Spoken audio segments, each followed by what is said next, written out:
Hello everybody, welcome back to DECA 2. This week I'm having a bit of a cold, but I hope that my voice is going to keep up anyways. But luckily this week we are going to have a rather short session anyways. Adding to the previous lecture that I had about pushdown systems, this week I want to explain to you how to actually extend these pushdown systems to so-called weighted pushdown systems. And I'm going to talk about how this works and what this buys us.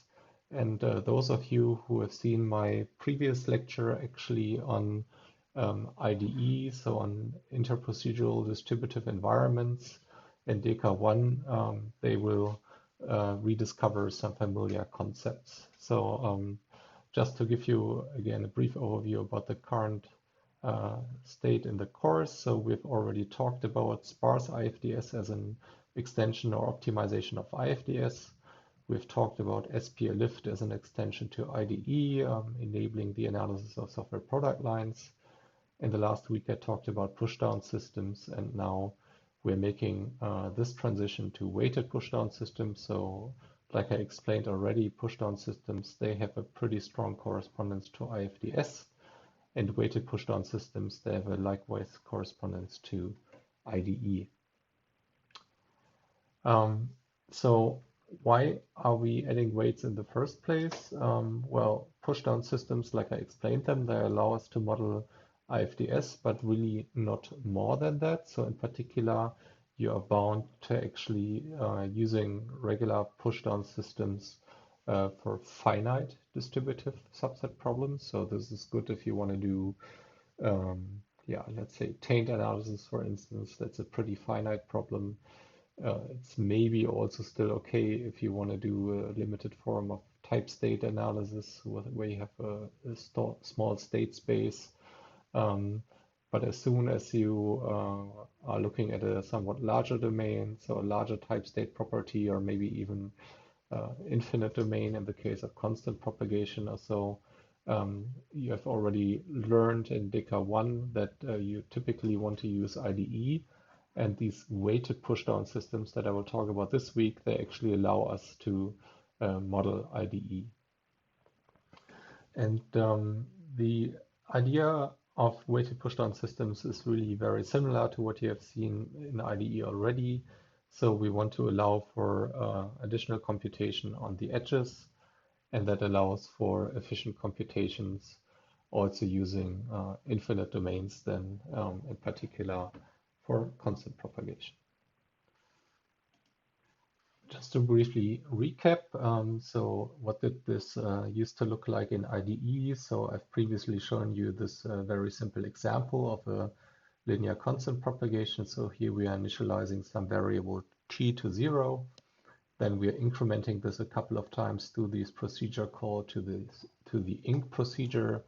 And inc on the right-hand side obtains a formal parameter v, right? So this t value here is assigned to v initially, which is then incremented and returned. And in IDE, we had the case that we could actually model this through such an edge function here, right? That sits on the edge from v to r. And this function is actually indicating that whatever input value v has at this point, it needs to be incremented by 1 to yield the value in r. And now weighted pushdown systems, they really give you a very concise formal framework to model exactly such problems. But they also generalize the whole scenario a little bit, as you will see on the next few slides. So here I have a formal definition that's actually taken from Johannes Späth's PhD thesis on synchronized pushdown systems, which we are still going to talk about later in this course. But again, similar definitions you will also find in papers by Tom Reps and his co-authors. So all of these ideas originated already there. So we are looking at the following: a bounded idempotent semiring, which in this particular context is also called a weight domain. That is a tuple, a quintuple, like you see here, with 5 components, where D is a set, so that's actually a set of so-called weights. And then you have a number of neutral elements, this 0 bar and 1 bar.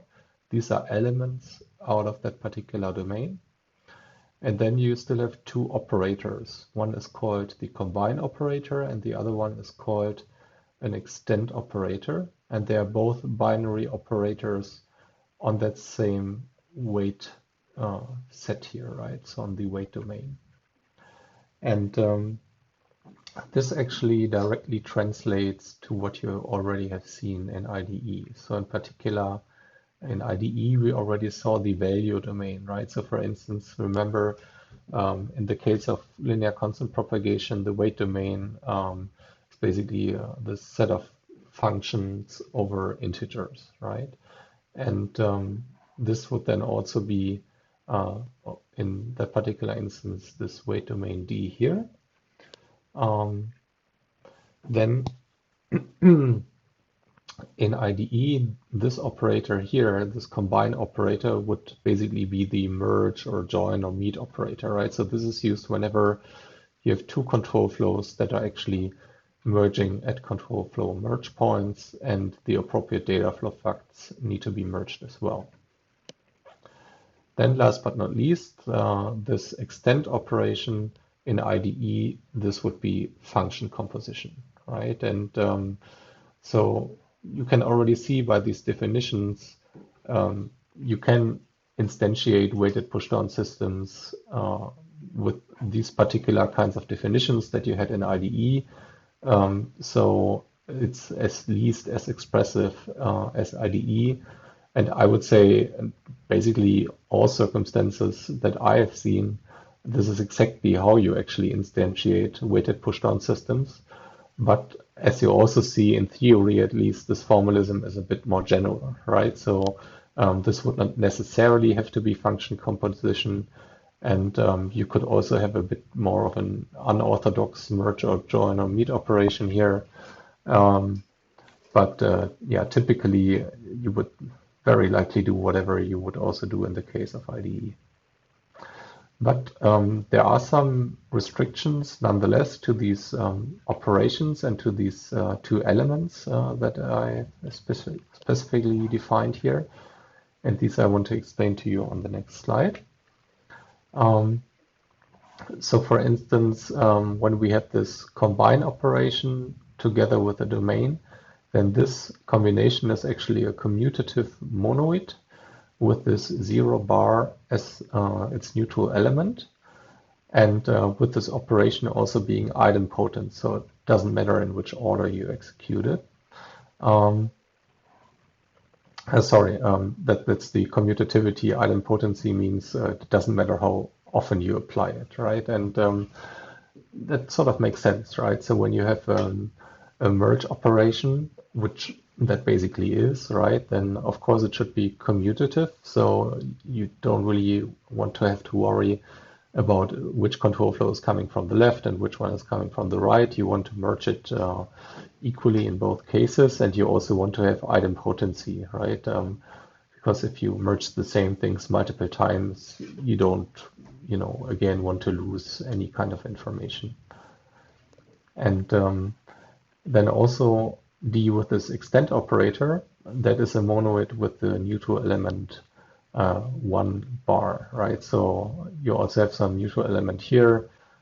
Typically, this would be your identity function, for instance, right? If you're talking about function composition, when you compose anything with the identity function, of course, the function doesn't change by definition. Then also we have the second here. Again, we have basically composition here and merge. So it's demanded that the composition operator distributes over the merge operator. Here's again the formal definition for this, but we've also already seen this, right? So that's something I also already explained in DECA 1, that this is essentially required so that you have a precise solution also in cases in which you create procedure summaries.